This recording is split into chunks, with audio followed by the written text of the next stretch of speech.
कोई भी अपने बिहार को लूटने के लिए एक तंत्र लेके आया है कि हमारे तंत्र के साथ चले आओ, वो तंत्र को मानने के लिए क्राइम फ्री भारत मिशन नहीं है। क्राइम फ्री भारत मिशन अपने तंत्र पे चलेगा और अपने नटबॉल्ट से हर एक आदमी को कर सुविधा देगा। जरूरत रहनी चाहिए। हाँ, हर एक आदमी को, आम जनता को सुविधा देगा क्राइम फ्री भारत मिशन, और न्याय भी देगा। अभी कितना आदमी को न्याय मिल चुका है 70-80 साल में। जो पीड़ित है अभी तक पीड़ित होते होते मर गया, श्मशान घाट चले गए, उसको न्याय नहीं मिला। लेकिन हमारे क्राइम फ्री भारत 5 लाख एक मांगा जाता महीने है। के अंदर डिसीजन मिलता है और एक महीना के अंदर निर्णय मिलेगा और उसको 1 महीना के अंदर फैसला मिलेगा हाथ में। समझ गए?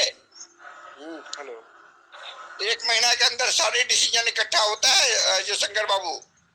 हाँ। लेकिन राम बाबू जो है अपना तो लोकतंत्र लेके आ रहे थे। जिस तरह से लालू जी 70-80 साल से राजनीति कर रहे हैं, नीतीश जी भी 70-80 साल से देख रहे हैं। नीतीश जी को भी हम ये जादव हाई स्कूल के ग्राउंड में चप्पल में भाषण देते हुए देखे हैं 80 के दशक में। और आप भी कहने का मतलब राजा बने हुए हैं बिहार का। राजा क्या बनेगा, चोर है। हाँ, तो वो जो भी है राजा अपने आप को चोर जो है राजा साहब। अभी हमारा क्राइम फ्री भारत मिशन का सिस्टम आ जाए, ये सारे नेता को जेल के अंदर डाला जाएगा। हमारा नटबॉल्ट तैयार है। समझ गए? उसी का तो हम भी समर्थन करते हैं। हाँ, चलिए, बहुत सुंदर जयशंकर बाबू। और नूर मोहम्मद, ये